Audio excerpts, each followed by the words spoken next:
Hey everybody, this is your race recap for the NASCAR WHELEN Southern Modified Tour race from Langley Speedway this past weekend. Langley is a very unique track. It's the way it's laid out. It's a D-shaped track. It's relatively flat. We ran there back when it was the Smart Tour, I guess back in the 90s, and then we went back there last year for NASCAR WHELEN Tour race. It's about a 5.5 hour drive for us up to Langley. We all piled in the RV and then piled in the big truck, and here we went. We actually left here on Friday, went up, had a room. Some of them stayed in the RV, and the track opened at about 10:30 Saturday morning. The layout of Langley, where it is a flat racetrack, and the infield is level with the rest of the track, you can't see over the haulers in the infield. So what they have you do is you pull in, you unload all your stuff, and then take your trucks back out. Of course, you can imagine what that entails with our big tractor trailer with 2 teams in it. We'll have to make sure we've got any spare parts and the tents, and of course we can't forget the grill. We had the grill again this week, and Michael was fixing his hamburgers and cheeseburgers and hot dogs on the grill. But anyway, when practice got started, the only tires we had were what we finished the race on at Caraway. So the tires had pretty good wear on them. And Langley is a pretty slick racetrack, and being flat too, a lot of times when you got a track with some banking, the banking will actually hold you down, where at a slick racetrack, you'd have a tendency to slide around a little bit more. So at Langley, with it being a slick track and being the tires that were from Caraway, we were sliding around right much in practice, but I really felt like we had a good race car. You know, anybody can go out and be handling and make their car good on good tires, on new tires. But you got to work on getting your car good on the used tires. And I think some of the guys that put new tires on were running, I think 1590s, high 80s, and we were staying around like a 1630. The thing that was, that was of interest to me was a lot of the guys who started out in the 90s fell off to the 40s, and we were kind of staying right in the 30s. So we actually parked the car, had some cheeseburgers, and I told them don't touch it. So I told them that a lot of times your guys, when I'm out there in the car, I know what to expect, and I know how the car feels per the conditions. Like what I mean by that is if the track's hot and slick or if the tires are wore out, I know what to expect when I'm in the car. The guys in the pits using their stopwatches, when I'm running 3 or 4 5 tenths slower than some of the other cars, they seem to get a little bit concerned sometimes. But I told them on the radio, I said, the car's driving good, put your stopwatches in your pocket, don't worry about it. So we got ready to go out for the second practice. I had decided that we probably ought to at least put 2 right side tires on, just simply because what we had on the car was really, really wore out. So we went and got 2 right side tires. We moved one of our left fronts, which doesn't get much wear at all. We moved it to the left rear. So that would kind of give us somewhat of a simulation of what new tires will want to be like for us. And immediately we went out, I ran like a 1583. I slowed down to O's, which, like I said, the other guys were slowing down a lot more than that. So that was, to me, I thought we were in pretty good shape. We got ready to qualify, and that was the first time I'd had 4 new tires on the car all day. And I actually qualified a 15.36. Second, I think, was a 52. So we were pretty happy with the way the car was running. We started on the pole, and in my mind, I was kind of going to wait and let everything around me determine how hard I was going to run. As we got to running, I think I fell back to about 4th, and then I actually came back to about 2nd. And like I said, I was just kind of riding in the car. I was really happy with the way the car was performing. I never pushed it any harder as the race got going. I kind of tried to stay the same consistency all night long, and the car was right there with me. In the past, on these slick racetracks and on races where we don't get to pit and put tires on, I'm a little bit gun shy, or I have been a little bit gun shy of how the car's going to be at the end of the race, because the car's been fading away on me pretty bad. At Caraway, the car seemed to be really good for me at the end of at 100 laps, right when we broke. Even though I was happy with the car and I thought we had a really good car, we didn't get to finish those last 50 laps, and that can always, hinder you a little bit from knowing exactly where you are or where you stand, because those last 50 laps can either make you or break you. So being a little bit gun shy, I fell back, and then when I got back to 2nd, and I was sitting there running in 2nd, there was 3 or 4 guys that actually started picking the pace up. And I wasn't sure at the time if I had started fading or if they just started running harder. And actually I hadn't started fading. They picked the pace up. And like I said, I really didn't want to pick the pace up just yet because I was afraid that I was going to run out of tires. So as we got going there, I fell back to about 5th, and 6th and 7th were pretty much breathing down my neck. I decided to pick the pace up and I pulled back away from them. I ran Jason back down and was getting ready to make a move on him for 4th, and we got a caution. So on the restart, it was the 11, the 7, the 25, the 4, and the 1. On the restart, I was able to get by Jason, and I don't think we have but about maybe 15 laps left. And it's probably my fault. A lot of times it's hard for a driver to admit it, but it was probably my fault that I gave up the track position that I did. I was really putting a lot of pressure on the 7 car for 3rd, and I was about door to door with him whenever we took the checker flag. So I had a whole lot better car than the position I finished in. But like I mentioned before, it's one of those deals where I was gun shy to push the car too hard because I was trying to save something for the end. What I know now is I probably could have pushed the car harder and kept my track position and still been in the same situation as far as the car was handling. But long story short, we finished 4th, Jason was 5th. I sat on the pole, so all in all, it wasn't a bad night. I think that just like the Caraway race, even though we didn't win the race, we're really happy with the way the car's performing right now. I think we're just a couple of adjustments away from having a winning car at the end of the race. I don't know that I didn't have a winning car this week if I could have just put myself in the position where I could have won the race. But all in all, everybody worked hard. It makes for a long weekend when you got a long road trip like that. I think we got back about 3:30 Saturday morning, or actually Sunday morning. Got home, Kim and the kids and everybody stayed at Virginia Beach, and we had to come home to get the cars ready for the Madhouse meltdown at Ace Speedway that was going to be on Monday. We were down here working on Sunday trying to get everything ready, and we found out later that they had a practice at Ace on that Sunday that we were getting ready before Labor Day Monday. And with the tropical storm weather that was coming in, I guess Ace was concerned about whether or not they were going to be able to get the race in. And the way it turned out is it rained about all day Monday, so they canceled the race on Monday, and they actually rescheduled the race for this coming weekend on September 11th. Well, if you've looked at the schedule, you know that the NASCAR WHELEN Southern Modified Tour goes to Thompson, Connecticut this weekend. So MBR will not be at the Madhouse meltdown at Ace Speedway. I hate that we're going to miss that event. I love Ace. Me and Jason both love Ace. Last year at the meltdown, we pretty much cleaned up down there, and I was looking forward to it.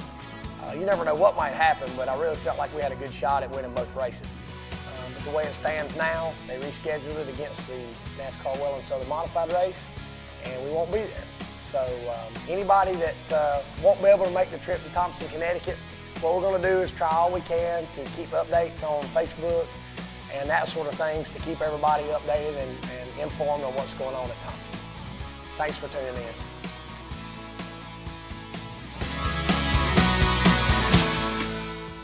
Hey guys, what's going on? Oh, not much, just getting these race cars ready.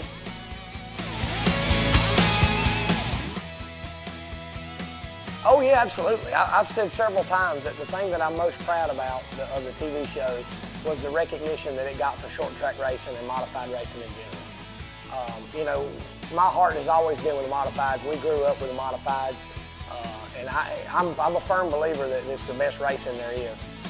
But you're right, Chocolate. I have a lot of guys that, they even work in cup shops that say that their wives have never even been to a race. And then after Madhouse came out, they said, man, we got to go watch that.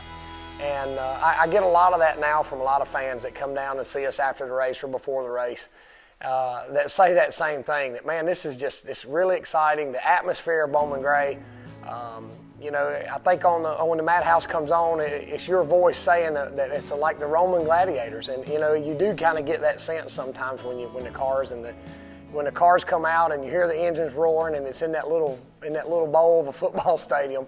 it makes for some pretty good excitement.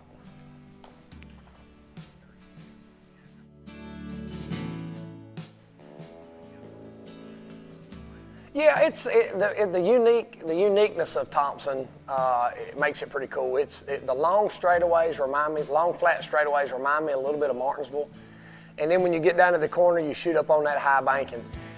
We went to both races, or I don't know how many they had. We went to the first and the last races that they had at Thompson last year, and we actually qualified 5th for the icebreaker, and we had probably a solid top 5 and had transmission problems. So I really took to the track relatively fast.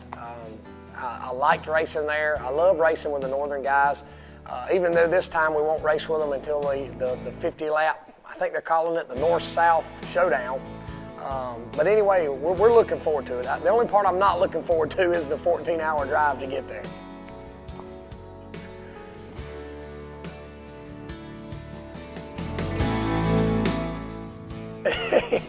Yeah, I tell you, well, see, when we went to Thompson for the icebreaker, it was the very first race of any kind that we had gone to since the Madhouse TV show had come out. And we had people buying stuff left and right that just were embracing the TV show. And I told somebody it was pretty cool. It's pretty humbling. You know what I mean? When you come from a short track like Bowman Gray, and then you actually branch out and you get away from home, and you get the same reception from the fans up at Thompson who have never even seen you before. But they treated me, I felt almost like a Dale Jr. up there. It was the fans going crazy and yelling and screaming, and the autographs and the souvenir sales and everything. It was really cool. And it seems like on my Facebook page that we're getting a lot of people from up there saying that they can't wait till we come back this year.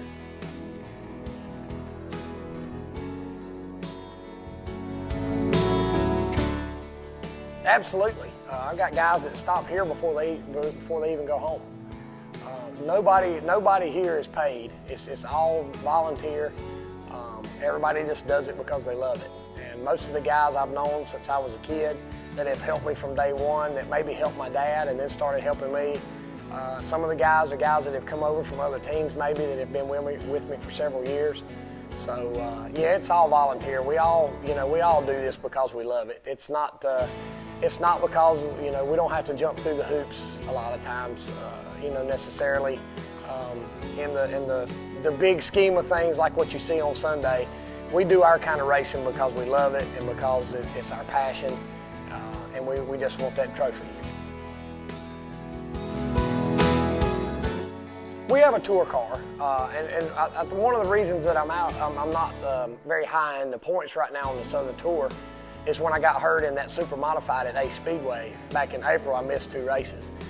We put Lee Jeffries in the car, and I think he got an 8th and a 9th, which kept us up in the owner standings, but driver standings I'm way down. But yeah, it was pretty cool when I got hurt. It was like 8 or 9 days after that was the first race at the stadium, and then we actually won the 200 lapper, the opener this year, and held the points lead all year long and won the championship. So after the injuries and after all the drama that I had to go through, it was pretty cool to wrap up the stadium season with a championship. Right. I can't believe you told everybody that. I can't believe you told everybody that. Yeah. Yeah, people, yeah. I can't believe you told everybody that, Chocolate. Thanks a lot, man.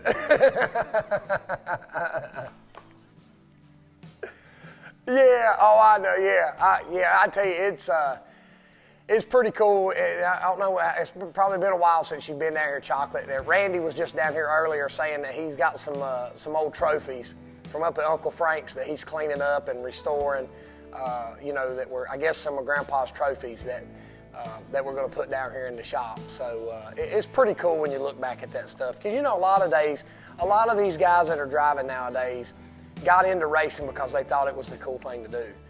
We're into racing and we're doing what we do because our family has always done it. It's all we've ever known. And, racing goes back to, like you said, it goes back 3 generations, back to the late 40s, I guess. So it's pretty cool when you can look at scrapbooks and you can look at old, newspapers from the 50s and see your family in there and see them winning races and doing the same thing then as we do now. So the history of it makes it a little bit more special for us. Guys, I appreciate you having me on.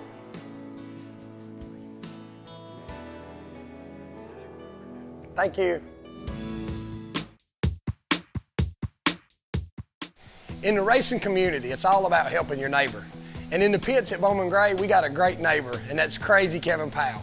And Kevin will be the first one to tell you that he knows that bad things happen to good people.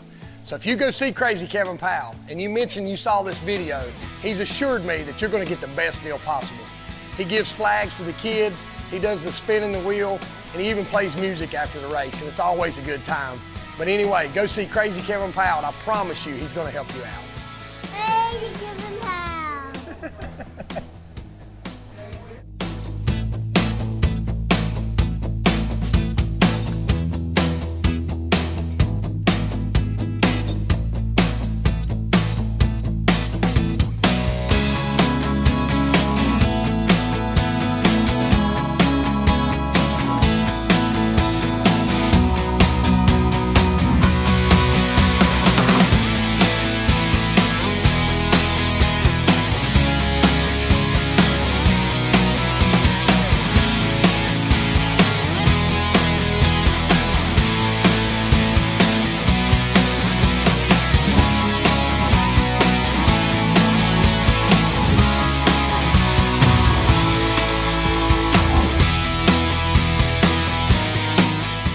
Don't forget to check out BurtMyersRacing.com.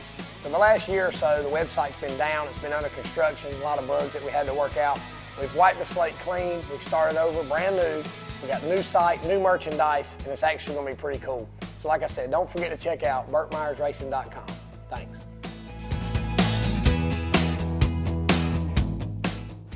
Hey everybody, this is your, right off the bat,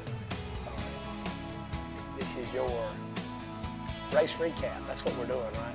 Yeah, man. Okay. All right, thanks.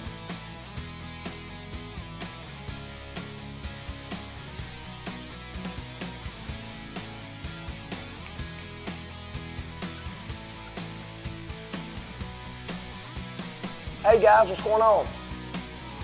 Oh, not much. Just getting these race cars ready.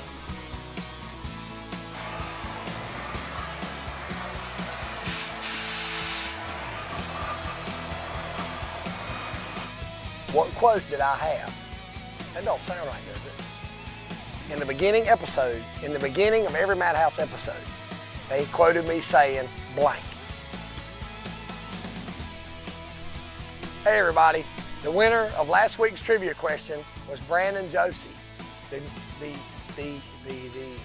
answer. Sorry.